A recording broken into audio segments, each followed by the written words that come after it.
오밤중 뉴스 함께하고 계십니다. 세 번째 주제는 윤석열 구속영장 심사 담당 판사는 누가 될까입니다. 자, 윤석열 영장실질심사 이거 참 맞는 게 판사들도 참 고역일 겁니다. 이거 자칫 잘못했다가는 욕먹기 십상이죠. 윤석열 지지자들한테 욕먹을 수도 있고 우리 민주시민들한테 욕먹을 수도 있습니다. 뭐 독이든 성배 뭐 이렇게 말할지도 모르겠어요. 글쎄 뭐 그거는 판사들 뭐 걱정이고 우리는 또 우리대로 지금 하고 싶은 얘기가 있죠. 만약에 어떤 판사가 이 영장 실질 심사를 맡을지는 모르겠으나 자, 이 판사 우리가 미리 좀 알아둬야 되지 않겠습니까? 미리 좀 알아둬야지 이런 놈들이 딴짓을 못하게 판사들이 뻘 생각을 하지 못하게 미리 좀 우리가 단도리 할 필요도 있지 않겠어요?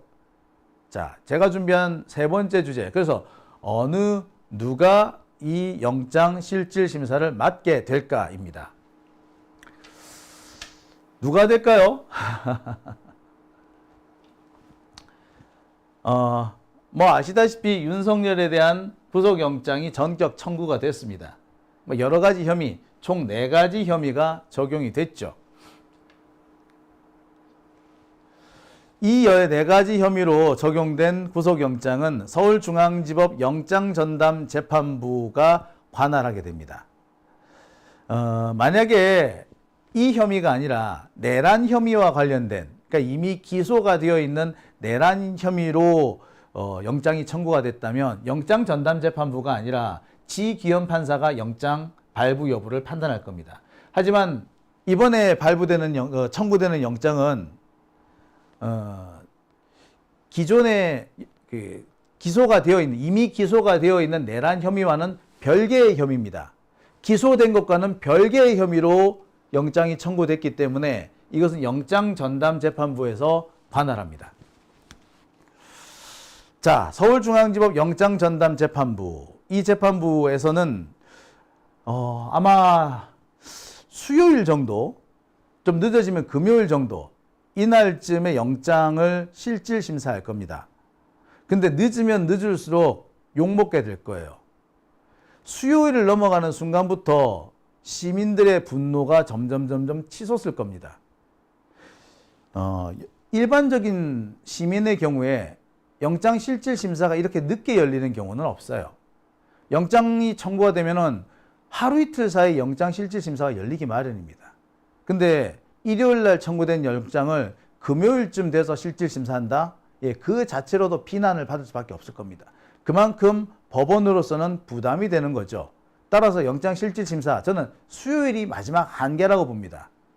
하기사 요새 법원이 그런 한계고 나발이고 그런 제약이고 이런 걸 잘 안 지키더라고요. 그 최소한의 그 법원이 지켜야 될 만한 이런 규약이나 어떤 한계 뭐 이런 게 있는데 요즘 판사들은 그런 한계가 없어. 그래서 그냥 지들이한테 잠깐 불리하다 싶으면 또는 지들이 뭐 하기 싫다 싶으면 날짜를 무한정 미루기도 하더라고요. 지들이 해야 되겠다 싶으면 날짜를 무한정 앞당기기도 하고 지들 좀 꼴리는 게 이상하게 꼴린다. 그러면 무한정 미루기도 합니다. 판사들의 기본적인 염치가 없어진 거죠. 부끄러움이 없어진 겁니다. 자, 아무튼 뭐 여러 가지 이유가 있겠으나 일단은 수요일 정도에 이 영장 실질 심사가 열리지 않겠나는 생각이 듭니다. 아직까지 영장 담당 판사가 누가 될지 확인이 안 됐죠. 자, 한번 보겠습니다. 일단 마지막으로 검색을 하나 한번 해보겠습니다. 아까 제가 방송 들어오기 전에 검색을 해보니까 재판을 누가 맡는지 담당 판사가 정해지지는 않은 걸로 되어 있던데, 예.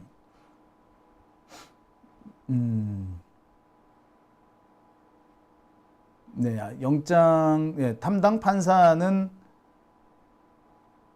예, 안 정해졌네요. 네. 지금 보니까 윤석열 영장의 내부 그 내용들이 지금까지 알려지지 않았던 내용들이 막 공개되고 있습니다. 자, 그러면 지금부터 영장 전담 판사, 서울중앙지법의 영장 전담 판사는 누가 있는지 하나하나 살펴보겠습니다. 서울중앙지법의 영장 전담 재판부에는 총 4명의 판사가 있습니다. 정재욱 부장판사, 박정호 부장판사, 이정재 부장판사, 남세진 부장판사. 이 4명입니다. 이 4명은 모두 올해 5월 달에 새로 발령받은 사람입니다. 재밌게도 여기서 정재욱 부장판사와 박정호 부장판사, 이정재 부장판사는 수원지법에 있다가 중앙지법으로 옵니다. 3명이 똑같이 수원지법 단독재판부에 있다가 나란히 어떻게 세트로 고스란히 서울중앙지법으로 넘어옵니다. 마치 수원지법에 모아놨다가 한꺼번에 세트로 옮긴 것처럼 그렇게 왔어요. 남세진 부장판사만 의정부지법에 있다가 중앙지법으로 옵니다. 연령대도 비슷해요. 정재욱 부장판사가 70년생, 박정호가 73년생, 이정재가 72년생, 연수원도 30기, 32기, 33기 그렇습니다. 비슷한 연령대에 비슷한 경력을 가진 비슷한 사법연수원 기수들을 가진 뭐 이런 사람들이 한꺼번에 몰려온 겁니다. 조금 의심스럽죠. 아니 어떻게 영장 전담 판사 4명이 있는데 그중에 3명을 같은 데 있던 사람들 불러올리냐고. 정재욱 부장판사도 전임 전 근무지 직전 근무지가 수원지법, 박정호도 직전 근무지가 수원지법, 이정재도 직전 근무지가 수원지법입니다. 남세진만 직전 근무지가 의정부예요. 이렇게 맞출 수도 있나? 예. 그리고 수원지법이 어딥니까? 예, 여기서 냄새가 폴폴 풍기죠. 신진우 부장판사, 이 새끼가 수원지법이잖아요. 지금도 보면은 이재명 대통령에 대해서 재판을 하겠다고 껄쩍대고 있는데도 수원지법입니다. 그러니까 수원지법이 정말 문제예요. 근데 이 수원지법에 있던 판사들을 데리고 와서 서울중앙지법의 영장전담재판부를 만듭니다. 누가 봐도 냄새나는 장면이죠. 자, 여기에 이정재 부장판사를 한번 짚어보겠습니다. 이 이정재 부장판사는 지난번 내란 특검에서 윤석열에 대한 체포영장을 청구했을 때 그 체포영장을 기각했던 바로 그 판사가 이정재 부장판사입니다. 아니, 그러니까 지난번 윤석열이가 1차 출석을 할 때 출석 안 하고 개겼잖아. 한 달 넘게. 출석하라고 몇 번이나 경찰에서 출석 요구서를 보냈는데 안 들어오고 개겼잖아요. 그래서 특검에서 체포영장을 발부받으려고 청구를 합니다. 근데 그 체포영장 청구서를 기각한 것이 이정재 부장입니다. 지난번에 했던 바로 그 이정재예요. 이정재, 예, 이름이 좀 영화배우스럽습니다만 실망하지 마십시오. 이 사람은 전혀 영화배우와 닮지 않았습니다. 이정재 부장판사는요, 72년생입니다. 전북 임실 출신이고요. 전주 해성고등학교와 연세대를 나왔습니다. 변호사로 개업을 먼저 했는데 2008년에 판사로 임용됩니다. 첫 근무지는 광주지법이었습니다. 그 뒤에 의정부, 서울중앙, 서울북부, 논산지원에서 부장판사를 했고요. 수원지법에서 부장판사를 하다가 지난 5월 달에 중앙지법 영장전담 부장판사가 됩니다. 연수원 32기랍니다. 변호사 하다가 왔대요. 전주, 그러니까 전북이 원래 고향입니다. 자, 저는 이 이정재 부장판사를 보면서 사실 아찔했어요. 아, 조이대 이 새끼 일부러 이정재를 중앙지법에다가 갖다 박아놨구나. 왜 그러냐? 자, 여러분 쌍방울 대북송금 사건 아시죠? 쌍방울 대북송금 사건에서 우리 이화영 부지사가 억울하게 누명을 쓰고 있지 않습니까? 그 누명을 쓰는데 결정적인 역할을 한 사람이 신진우 부장판사죠. 근데 신진우 부장판사는 사석에서 자기는 억울하대. 왜? 나는 다른 판사가 내린 결론을 보고 그 결론을 참고해서 판단을 내렸을 뿐이다 라고 주장을 한답니다. 아니, 신진우보다 먼저 판결 내린 게 있어요? 대북송금에 대해서? 네, 있습니다. 누구냐고요? 이정재입니다. 이정재 부장판사는 안부수 회장에 대해서 유죄 판단을 먼저 내렸어요. 자, 여기 보면은 지난해 이 기사입니다. 자, 한번 볼게요. 쌍방울 대북 송금 의혹 김성태 오는 23일 수원지법에서 첫 재판이라는 기사입니다. 쭉 보시면은 자, 김성태 회장의 사건 전담 재판부인 수원지법 형사 11부는 이화영 부지사와 방용철 사건을 매주 심리하고 있다. 안부수 회장에 대한 재판은 수원지법 형사 15부에서 담당하고 있다. 형사 15부 부장판사는 이정재다. 자, 이정재. 예, 바로 그렇습니다. 자, 바로 이 이정재가 사실 먼저 재판을 끝내요. 그리고 난 다음에 신진우가 재판을 끝냅니다. 그리고 이정재가 끝낸 재판 그 판결문이 신진우한테 상당히 참고 자료가 돼요. 거의 비슷한 대목도 있습니다. 결국 이정재가 내린 판단을 참조해서 신진우가 이화영에게 유죄를 선고한 것이라고 해도 과언은 아닌 거죠. 예, 여기서 우리는 진한 분노를 느끼게 됩니다. 이정재 부장판사는 애시당초에 민주진보진영을 때려잡기 위해서 조희대가 수원에 있는 사람을 불러올려서 중앙지법에다 박아놓은 거야. 그랬으니 윤석열에 대한 영장이 기각되는 것은 당연했던 겁니다. 달리 말하자면 이정재 부장판사가 윤석열에 대한 영장을 기각한 것은 실은 네, 조희대의 뜻이었던 거죠. 자, 당시 이정재 부장이 내렸던 판단 내용을 보겠습니다. 쌍방울 대북송금에 관여하고 경기도 보조금을 빼돌린 혐의로 구속 기소된 안부수 회장에게 징역 3년 6월에 실형이 선고됐다. 수원지법 형사 15부 이정재 부장판사는 특정경제범죄 가중처벌법상 횡령, 외국환 거래법 위반 등의 혐의로 재판에 넘겨진 안부수에 대해서 이같이 선고했다. 3년 6개월. 그래서 안부수가 징역 3년 6개월이 선고되면서 어떻게 보자면 자연스럽게 이화영 부지사의 유죄 선고는 기정사실이 됐던 거예요.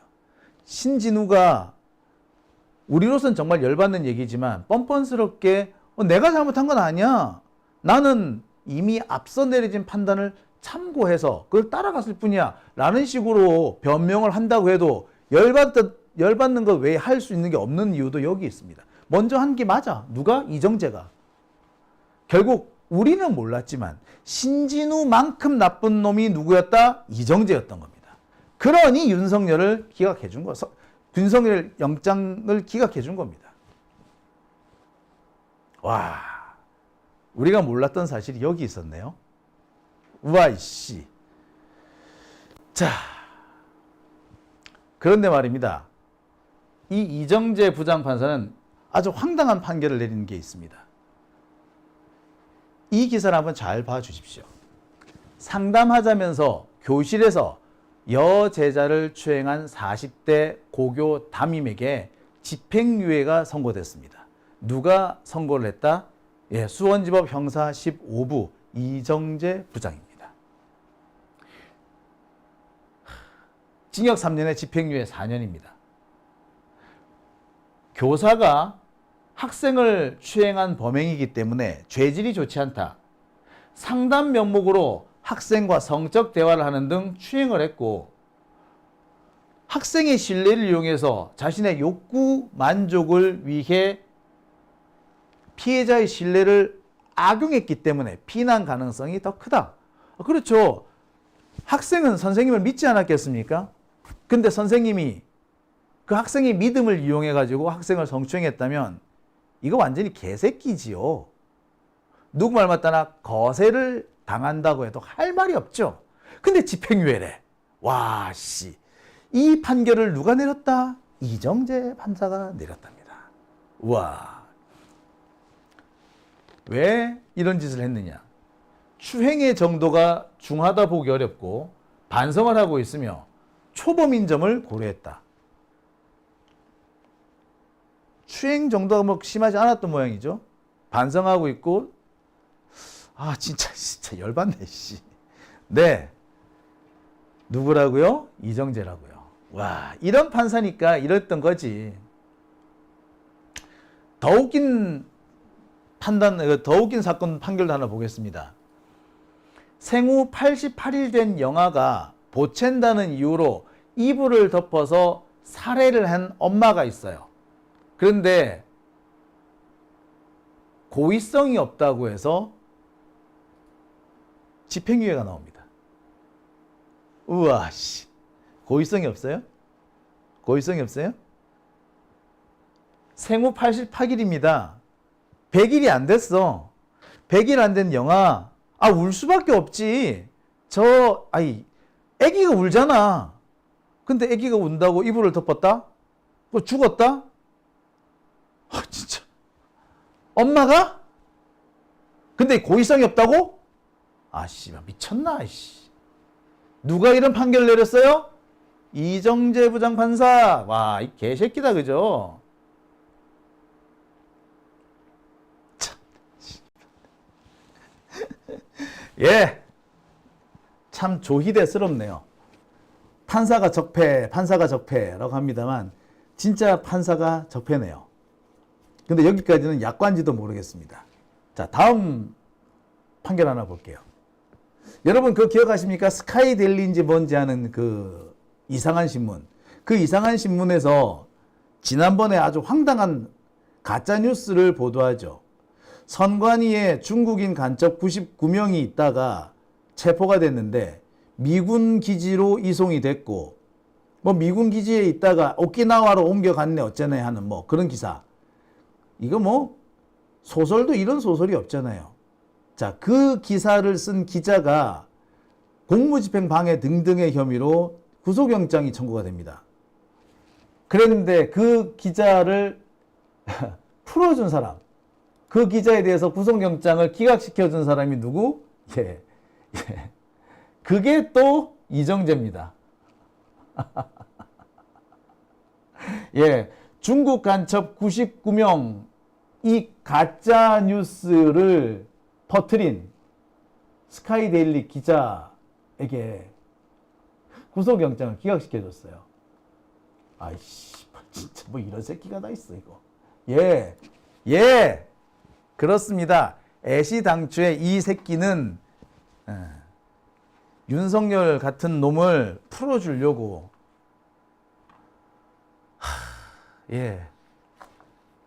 조이대가 일부러 박아 넣어놓은 거죠. 조이대가 심어놓은 지뢰였던 겁니다. 이게 이정재 부장판사예요. 야, 고향이 전북이네. 야, 참. 고향 사람들은 자기 동네에서 이 판사 나왔다고 얼마나 좋아했겠습니까? 고향 사람들의 믿음과 신뢰를 배신한 새끼죠. 이게 이정재 부장판사입니다. 진짜 최악이다, 그죠? 이런 놈이 이번에 올해 5월에 서울중앙지법 영장전담판사가 됩니다. 그 전에 수원지법에 있었어요. 신진우와 똑같은 짓을 했어요. 우리는 몰랐지만 실은 신진우와 똑같은 짓을 한 놈이었던 겁니다. 이정재 부장판사가 아니라 어쩌면 신진우가 이 자리에 와 있을 수도 있는 거죠. 신진우와 일란성 쌍둥이 같은 놈입니다. 와, 조이대 진짜 나쁜 새끼다, 그죠? 내가 이래서 조이대 같은 놈, 조이대를 절대 대법원장에 앉혀서는 안 된다고 했던 겁니다. 그렇게 제가 열심히 외치고 다녔어요. 그런데 그 판사 출신의 어떤 국회의원이 조이대를 그렇게 옹호하고 다녔대요. 그리고 또 어떤 뭐 국회의원, 제가 알기로는 전직 법무부 장관이었던 어떤 국회의원이 그렇게 조희대를 싸고 돌았답니다. 그 결과 이런 일이 생긴 거예요. 보세요. 이게 개새끼지. 이게 인간입니까? 에? 지금도 이 민주당 법사위원들 중에서 이런 적폐 새끼들한테 자꾸 기회를 주고 적폐 새끼들한테 청탁받고 이게 뭐 인사청문회 통과시켜주고 하는 그런 놈들이 있습니다. 진짜 확 그냥 손가락 뼈 마디마디를 볼라쁘고 싶습니다, 진짜. 아유, 씨발, 진짜. 자, 그런데 아까 말씀드렸듯이 이정재 부장판사는 이번에는 아마 영장을 맞지 않을 가능성이 큽니다. 이정재가 재판을 안 맡으면 그럼 누가 맡을까요? 저는 일단 정재욱 부장판사가 맡게 될 가능성이 크다고 봅니다. 현재 영장전담재판부 중에서 최선임입니다. 70년생이고요. 부산 출신입니다. 부산 진고등학교를 나왔고 경찰대를 졸업했습니다. 서울대 출신 아닙니다. 98년에 사법시험에 합격했고요. 사법연수원 30기입니다. 변호사로 우선을 개업했다가 대한법률구조공단에서 주로 일을 했고요. 2008년에 판사로 유명됩니다. 이정재하고 경력은 비슷해요. 이정재도 변호사 개업을 했다가 변호사로 활동을 하다가 2008년에 판사로 임명되죠. 똑같은 해에 판사로 임명된 사람이 정재욱 판사입니다. 부산지법과 수원지법, 중앙지법 등에서 근무를 했고요. 역시 수원지법 형사부 부장판사를 하다가 올해 5월에 영장전담부장으로 중앙지법에 옵니다. 경력을 보면은 이정재 부장판사와 매우 유사합니다. 이정재와 매우 비슷한 사람일 가능성이 크죠. 다만 이 사람은 과거 판결을 볼 때 조금 괜찮은 것 같기도 해요. 이 판결은요, 얼마 전에 나온 판결입니다. 한국타이어에서 근무하던 노동자가 유해물질에 너무 많이 노출이 되는 바람에 산업재해로 사망을 합니다. 이 사망한 노동자의 가족들이 한국타이어를 상대로 소송을 거는데요. 이 소송에서 승소합니다. 노동자가 일부 승소하죠. 보통 산재 때문에 소송을 거는 경우 상대방이 대기업이면은 승소할 수 있는 사례가 거의 없습니다. 그런데 이 부분의 경우는 노동자가 승리한 걸로 나와요.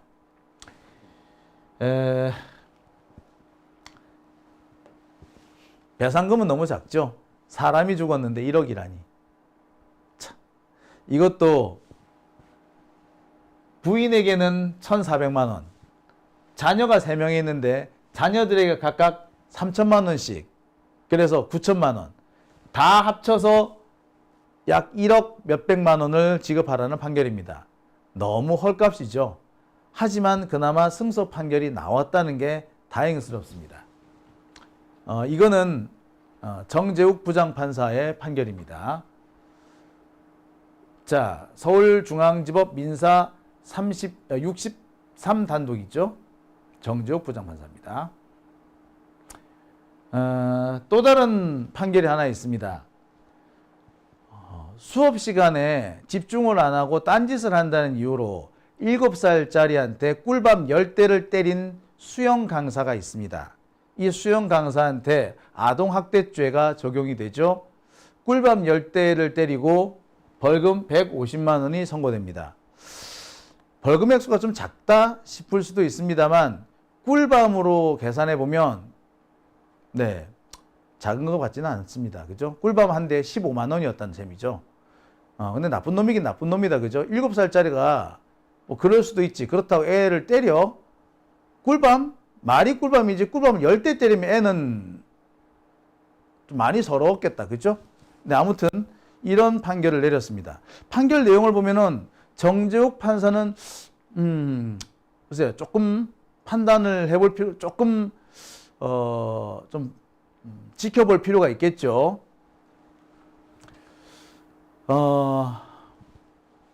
그런데 저는 이정재 부장판사만큼 우려되는 판사가 하나 더 있습니다. 그 판사 이름은 박정호 판사입니다. 박정호 판사는요, 73년생이고요, 서울 출신입니다. 서울 대원고등학교를 나왔고 서울대 법학과 연수원 32기입니다. 이 사람은 처음부터 판사로 생활을 시작합니다. 법원행정처 사법등기국장까지 역임을 하다가 수원지법으로 자리를 옮겼고요. 수원지법에서 근무하다가 역시 이 사람도 중앙지법 영장판사가 됩니다. 사법등기심의관, 소위 말해서 그 법원행정처의 귀족 판사 중에 한 사람이었다는 거죠. 이 사람 같은 경우에는 근무지가 대부분 수도권이었어요. 귀족 판사라는 말이 뭐 맞는 것 같습니다. 제가 이 박정호 판사를 우려하는 이유는 이 사람이 과거 내린 판결 때문입니다. 여러분 이 사건 기억하십니까? 김혜경 여사에 대한 유죄 판결. 왜? 법카로 10만 원 법카로 10만 원 끊었다고 해가지고 유죄 판결 내렸던 사건 기억하세요? 예, 그 사건의 담당 판사가 바로 이 판사입니다. 박재영 판사. 참 답답하다, 그죠? 제가 이 판사를 박재영 판사, 박정호 판사. 제가 이 판결을 제가 의심스러운 눈초로 이를 바라보는 이유. 이 판결에서 이 김혜경 여사는 벌금 150만 원이 나옵니다. 벌금 150만 원은 사실 선거에 큰 영향을 미치지는 못해요. 당사자한테 150만 원이 선고됐다면 당선 무효가 되지만 가족에게 150만 원 선고되면은 이거는 별 문제가 없습니다. 가족한테는 300만 원 이상이 선고돼야 돼요. 그러니까 사실 의미가 크진 않아요. 근데 문제는 이 사건이 선고된 시점입니다. 언제 선고가 되느냐? 바로 작년 11월에 선고가 돼요. 작년 11월. 우리가 그래서 잊어버렸습니다만 이 무렵 법원에서 무슨 일이 있었느냐? 작년 11월에 이재명 대표 재판 2건이 연이어 선고되죠. 선거법 사건이 11월 5일인가 그랬고요. 위증교사 사건이 11월 25일 이랬습니다. 그리고 그 사이에 김혜경 여사 사건이 선고가 된 겁니다. 11월 초 선거법 사건 유죄가 나오죠. 그리고 11월 중순 김혜경 여사가 액수는 적긴 하지만 또 유죄가 나옵니다. 다들 걱정 많이 했습니다. 야, 이재명 이번에 이렇게 결국 죽는가 보다. 다들 그러고 있었죠. 그리고 그때 맞춰가지고 한참 이낙연이 설치기 시작했습니다.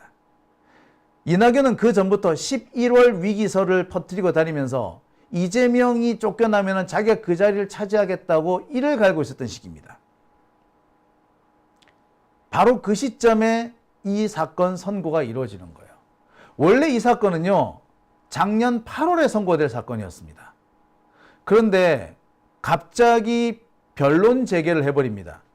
검사도 변론 재개 신청을 안 했고 변호사도 변론 재개 신청을 안 했어요. 갑자기 재판부가 직권으로 변론 재개를 해버려요. 그리고 재판을 한번 열고 곧바로 대충 마무리합니다. 그리고 11월 달에 선고한 겁니다. 일부러 재판을 11월 달까지 미뤘던 거죠. 8월 달에 선고해야 되는데 11월까지 미뤄온 겁니다. 그리고 그때 맞춰가지고 이재명 대표 선고가 연이어 떨어진 겁니다. 이거 의도적인 거 아닙니까? 날짜 일부러 맞춘 거죠. 박정호 판사는 이런 짓을 한 사람입니다. 판결 내용이 문제 있기도 하지만 일부러 이재명에게 불리한 재판을 시기를 하나로 모른 거야. 여론 재판으로 몰고 가겠다는 거죠. 그러니까 달리 말하자면 이재명 죽이기를 하려고 시간을 막 옮겨놓은 겁니다. 재판 선고기를 일부러 연기시킨 거예요. 역시 조이대가 보낸 사람답죠. 조이대가 보낸 사람이니까 이런 짓을 한 거 아니겠습니까? 예, 그렇습니다. 수원지법에 있다가 이 사건 이후에 이 사람은 수원지법에 있다가 중앙지법으로 올라와요. 조희대가 어이구 너 잘했다 칭찬하면서 상으로 중앙지법 가라 해준 것 같지 않습니까? 개새끼입니다, 이 새끼도. 11월 달이에요. 12월 달에 윤석열이가 내란을 일으켰을 것 생각해 보면은, 예, 조희대하고 윤석열이하고는 뭔가 짜고 있었던 거야. 어쩌면 이렇게 날짜가 이렇게 겹쳐질 수가 있나요? 자, 잠시 한번 생각을 해봅시다. 작년 10월에 윤석열이는 국군의 날 행사를 하고 난 다음에 내란에 가담한 사령관들을 모아놓고 큰 소리를 칩니다. 내가 말이야 반국가 세력 때문에 도저히 내가 잠을 잘 수가 없어. 내가 말이야 반드시 이 반국가 세력들을 때려잡아야겠어. 니들 동참할 거지? 도와줄 거지? 이렇게 다짐을 받아요. 그게 작년 10월 국군의 날이었습니다. 김용현은 이때를 시작으로 쿠데타 준비를, 계엄령 준비를 착착 시행합니다. 그 전까지 대략의 계엄령 준비를 했다면 이때부터는 본격적인 실행 계획 단계에 들어선 거죠. 10월부터 그랬어요. 그리고 11월, 이때는 이제 대법원이 나서죠. 이재명 대표에 대한 선거법 사건, 위증교사 사건 연달아 선고합니다. 11월 달에 몰았죠. 그리고 김혜경 여사 사건도 11월에 몹니다. 의도적이지 않습니까? 의도가 있는 거 아닌가요? 재밌는 거는요, 이 무렵에 이화영 부지사의 항소심 선고도 이때쯤에 모여져요. 이건 날짜 일부러 맞춘 거죠. 윤석열이는 쿠데타를 준비하고 조희대는 사법적으로 이재명을 죽이려고 한 거죠. 만약에 이들의 계획이 그대로 맞아떨어졌다면 어쩌면 이재명 대표는 서울구치소에 있다가 갑자기 계엄군에 붙잡혀가지고 백령도로 실려가다가 서해에서 물에 빠져서 돌아가셨을지도 몰라요.